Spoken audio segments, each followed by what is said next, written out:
First press people உங்கள் எல்லாருக்குமே ரொம்ப தேங்க்ஸ் உங்களோட டைம் ஸ்பெண்ட் பண்ணி எங்களோட மூவியை ப்ரமோட் பண்ண வந்ததுக்கு. அண்ட் என்னோட டைரக்டர் சார் அருண் இந்த ஆப்பர்ச்சுனிட்டி கொடுத்ததுக்கு I am very very happy and grateful. And my entire team பார்த்தீங்கன்னா ஃபுல்லாக ரொம்ப ஃபன் ஃபில்டாக ஜாலியாக போச்சு. ஒரு ஹாரர் மூவினா எவ்வளோ சீரியஸாக இருக்கும், எல்லா சுச்சுவேஷனும் சீரியஸாக இருக்கும். ஆனால் எங்கள் ஆஃப் கேமரா வந்தீங்கன்னா அப்படியே எல்லாமே கம்ப்ளீட்டாக டிஃப்ரெண்ட்டாக இருக்கும். ஃபுல் மூவியுமே செம்ம லாஃப்டர் ஆகிட்டா. அண்ட் டோட்டல் டீம் என்னோட சினிமாட்டோகிராஃபர் கண்ணனாக இருக்கட்டும், சித்தார்த் விப்பனா இருக்கட்டும், அவரோட எனக்கு கொஞ்சம் காம்பினேஷன் இருந்துச்சு. சோனியா மேம், சுப்ரமணிய சிவா சார், அவரை ஆல்ரெடி நான் சந்திச்சிருக்கேன். அண்ட் இந்த படத்தில் அவரோட சேர்ந்து நடிக்கிறதுல எனக்கு ஒரு ஆப்பர்ச்சுனிட்டி கிடச்சிருக்கு. ஸோ ஓவராலாக எனக்கு இது ரொம்ப ஸ்பெஷல். ஏன்னா நான் பண்ண ஃபர்ஸ்ட் ஹாரர் ஃபிலிம். அண்ட் இந்த எக்ஸ்பீரியன்ஸே எனக்கு ரொம்ப ஹாப்பியாக, ரொம்ப ஒரு நல்ல ஃபன் வைபாக இருந்துச்சு. அண்ட் டெஃபினட்டாக நல்லா வந்திருக்கு. ஸோ நீங்கள் எல்லாரும் தியேட்டரில் போய் பார்த்து எங்களை சப்போர்ட் பண்ணணும். நன்றி. ஃபர்ஸ்ட் ஆஃப் ஆல் இந்த டீமில் என்னை அறிமுகப்படுத்தினது வந்து செல்வா சார். செல்வா சாருக்கு தான் நான் ரொம்ப தேங்க்ஸ் சொல்லணும் ஃபர்ஸ்ட் ஆஃப் ஆல். ஏன் அப்படின்னா ஒரு 2-3 இயர்ஸ் பிஃபோரே ஃபஸ்ட்டு சாரோட ஒரு படம் வெப்பு, அதுக்கு முன்னாடி எக்கோ எடுத்தாங்க. அதுலேருந்து என்னை எடிட்டராக இதுக்கு இந்த டீமோட ஜாயின் பண்ணோம் அப்படின்னு சொல்லிட்டு பல டைம் வந்து அந்த மீட்டிங் நடக்கும். பட் ஃபைனல் ஸ்டேஜில் அது பண்ண முடியாத ஒரு சூழ்நிலையாயிரும்.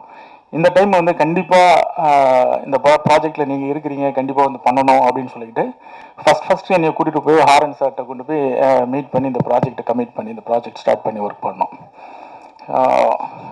இந்த ப்ராஜெக்ட் வந்து ஸ்டார்டிங் பண்ண சும்மா ஒரு ஷார்ட் அண்ட் டைமில் பண்ணி முடிக்கிறதான ஒரு ப்ராஜெக்டாக தான் இருந்துச்சு. பட் அது கொஞ்சம் சிஜி இதனால் கொஞ்சம் டிலே ஆனதுக்கான ரீசன் ஆச்சு. இல்லைன்னா இது கொஞ்சம் முன்னாடியே ரிலீஸ் ஆகிருக்கும். இப்போது எனக்கு தெரிஞ்சு நான் இப்போது ஹாரன் சார் வச்சு தான் நான் நிறைய பேச வேண்டியிருக்குது. சார் வந்து ஸ்டார்டிங்கில் ஒரு நான் பார்த்து ஒரு 10-15 இயர்ஸில் சாரோட அனுபவம் இப்போ இந்த third film I think. But வந்து ரொம்ப ஒரு எடிட்டிங்கில் ரொம்ப ஒரு எடிட்டருக்கான ஒரு ப்ளசன்ஸை கொடுக்கக்கூடிய ஒரு டைரக்டர். அந்த உரிமை எல்லா டைரக்டர்ஸுமே எங்களுக்கு கிடைக்காது. ஃபர்ஸ்ட் ஆஃப் ஆல் அந்த ஃப்ரீடத்தை வந்து முழுமையாக கொடுத்து நீங்கள் ஒரு வருஷன் கட் பண்ணுங்கள், நான் வந்து பார்க்குறேன், பார்த்து முடிச்சுட்டு அந்த கரெக்ஷன்ஸை கூட ரொம்ப மைன்யூட்டாக அழகாக உட்காந்து ஒர்க் பண்ணி இந்த ப்ராஜெக்ட் வந்து ஒரு ஃபர்ஸ்ட் ஆஃப் வந்து வேறு எனக்கே வந்து இந்த ஸ்க்ரீன் பிளே எதோ நோக்கி போயிட்டுருக்குது. ஏன்னா கதை கேட்டுக்கிட்டாலுமே அந்த ஷூட்டிங் ஃபுட்டேஜ் வர எடிட் பண்ணி பார்க்கக்கூடிய டைமில் இது எதோ இருக்குது அப்படின்னு சொல்லிட்டு ஃபுல் ஜாயின் பண்ண சும்மா இந்த ஃபர்ஸ்ட் ஆஃப் வந்து என்டர்லி டிஃப்ரெண்ட். உங்களுக்கு படம் பார்க்கறதுக்கு தெரியும். செகண்ட் ஆஃப் பார்த்தீங்கன்னா அதுக்கும் இதுக்கும் ரிலேட்டடாக வேற ஒரு சப்ஜெக்டாக இருக்கும். ரெண்டு படத்தையும் ஒரே படமாக கொண்டு வந்திருக்க மாதிரியான ஒரு ஸ்க்ரீன் பிளே. இதில் நடித்த எல்லாருமே வந்து ரொம்ப ப்ளசன்ஸாக ரொம்ப பியூட்டிஃபுல்லாக நடிச்சிருக்காங்க. ஃப்ரேம்ஸ் எல்லாமே ரொம்ப சூப்பராக இருக்குது. ரொம்ப ரசித்து ரொம்ப பொறுமையாக அழகாக ரீரெக்கார்டிங்லாம் பக்காவாக பண்ணி இந்த ப்ராஜெக்ட் ஃபினிஷ் பண்ணியிருக்கிறோம். டெய்லி வந்து நான் வந்து இதுவரையும் ஹாரர் ஃபிலிம் இதுதான் ஃபஸ்ட் டைம் பண்ணுறேன். ஒரு இமேஜினேஷனோடு ஒரு ப்ராஜெக்ட் பண்ணுறதுங்கிறது இது வந்து ரொம்ப சூப்பராக இருந்துச்சு. ஏன்னா ஒரு கேரக்டரே ஃபுல்லாக வந்து மெமரியில் அப்படி ஒரு கேரக்டர் இருந்துகிட்டே இருக்கிறாங்க அப்படிங்கிறதோடு இந்த ப்ராஜெக்ட் பண்ணச்சுமோ ரொம்ப ரொம்ப நல்லா இருந்திருக்கு. எவ்ரிதிங் இந்த ப்ராஜெக்ட் ரொம்ப சூப்பராக இருக்குது. எனக்கு இந்த வாய்ப்பளித்த டைரக்டர் சாருக்கும் whole team 3B Siva sir எல்லாருக்குமே என்னுடைய மனமார்ந்த நன்றிகள், வாழ்த்துக்கள். தேங்க்யூ. 7G படத்தினுடைய இந்த நிகழ்ச்சிக்கு வந்திருக்கின்ற அத்தனையும் பேரையும் எங்கள் குழுவின் சார்பாக நன்றியோடு வரவேற்கிறோம். இந்த 7G படம் வந்து ஒரு ஹாரர் மூவி அப்படின்றது உங்களுக்கு பெரும்பாலும் தெரிஞ்ச விஷயந்தான். இந்த ஹாரர் மூவின்றது ஒரு ஆவியினுடைய அட்டகாசங்கள் தான். இந்த மாதிரி படம் எடுக்கிறவங்க அத்தனை பேரும் விட்லாச்சாரியாவினுடைய வாரிசுகள் தான். அவர் தான் ஜெகன் மோகினின்றதெல்லாம் உங்கள் எத்தனை பேருக்கு தெரியும்னு தெரில. அதெல்லாம் வந்து பேய்கள்லாம் வந்து அடுப்பில் தலையை விட்டுக்கிட்டு கஞ்சி காய்ச்சும், காலை விட்டு ரசம் வைக்கும், அப்படிலாம் பயங்கரமான படங்களை விட்லாச்சாரியா எடுத்தார். அதுக்கு பிறகு பத்திரிகையாளர் உங்களுக்கு தெரியும், பேய்கதை மன்னன் பிடி சாமினே ஒருத்தர் இருந்தார். அவர் பேய்கதைகள் மட்டும்தான் எழுதுவார். அப்படியாக இப்படியெல்லாம் ஒரு பெரிய வரலாறு நமக்கு இருக்குது. முன்னாடிலாம் வந்து இங்கிலீஷ் படம் தனியாக பார்த்தா அவங்களுக்கு 1 கிலோ தங்கம் தராங்களாம், அது வந்து மெட்ராஸில் தான் அந்த படம் ஓடிக்கிட்டு இருக்காங்களாம் எங்கள் தஞ்சாவூரில் பேசிக்குவாங்க.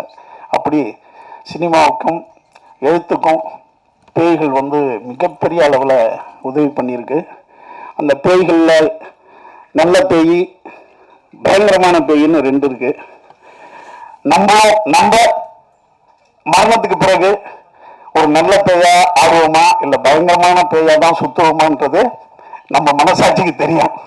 ஏன்னா பேய்கள் எல்லாமே அழகிற பேய்கள் அத்தனையுமே ஏதோ மனசுல குறை வச்சுக்கிட்டு இருக்கிறதா ஒரு பொருள் இருக்கு. அந்த மனசுல தீராத ஆசைகளால் தான் அந்த பேய்கள்லாம் வந்து உலகத்துல சுத்திக்கிட்டு இருக்கு அப்படின்ற ஒரு பேச்சு இருக்கு. அப்படி ஒரு பேயை பற்றிய கதை தான் இந்த 7G. இதை வந்து அன்பு தம்பி ஹாரூன், அதாவது ஹாரூன் இயக்குனர் தயாரிப்பாளர் மட்டும் இல்ல, ஒவ்வொரு நொடியிலையும் ஒரு ஹியூமர் யாராவது சொல்லணும்னா அது வந்து ஹாரூனால முடியுது. நான் கவனிக்கிற வரைக்கும் அப்படி ஒரு அருமையான ஹியூமர் சென்ஸ் உள்ள தம்பி தான் ஹாரூன் இயக்குனர். ஆனா அவர் வந்து இப்படி ஒரு பயங்கரமான பேய் படம் எடுக்கிறாருன்றது தான் எனக்கு ஆச்சரியமா இருந்தது உண்மையாலுமே. அப்புறம் இந்த அதுல வந்து ஹாரூனும் பையன் ஒருத்தன் இருக்கான், அவருடைய பையன், ரெண்டு பேரும் ஹியூமர் பண்ணிக்கிறத பார்த்தா பயங்கரமா இருக்கும். அப்படி ஒரு அழகான இது. அந்த பையன்கிட்ட கேட்டா அவங்க அம்மாவும் அப்படித்தான் ஹியூமர் பண்ணி பேசிக்குவாங்க.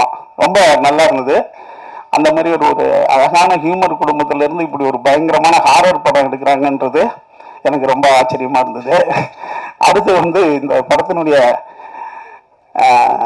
மியூசிக் டைரக்டர் சித்தார்த், எங்களுக்கெல்லாம் ஒரு பிரம்மாண்டமான படம், பிரம்மாண்டமா எங்களுக்கு தெரியறது சித்தார்த்து தான். நாங்கள் அண்ணாந்து தான் அவரை பார்ப்போம். இன்னைக்கு கூட ஆர்வம் சொன்னோம். அப்படி ஒரு சித்தார்த்து இந்த படத்துக்கு மிகச்சிறந்த ஒரு இசையும், அதாவது மிகச்சிறந்த முறையில் ஒரு கேரக்டரும் பண்ணி தந்திருக்காரு. நான் அவரை பார்த்து பிரமிக்கிறேன் இந்த படத்தில். அடுத்து இந்த படத்தினுடைய ஒளிப்பதிவாளர் கண்ணன், எங்கள் திருவாரூர் சிங்கம், அவனை வந்து இந்த படத்தில் மிகச்சிறந்த முறையில் ஒளிப்பதிவு பண்ணியிருக்கான். அவன் பொண்ணை பார்த்துக்கிட்டு இருக்கான். அதனால நீங்க அவசியம் நம்பி அந்த பையனுக்கு ஒரு பொண்ணை பார்த்து, டே தம்பி யாராடே ஏந்திராடே எங்களா இருக்கான், அவனுக்கு அவசியம் பொண்ணு ஏதாவது பாருங்க. என்ன ரொம்ப நாளா நானும் பல பேர்கிட்ட சொல்லி சொல்லி பார்க்குறேன்ப்பா.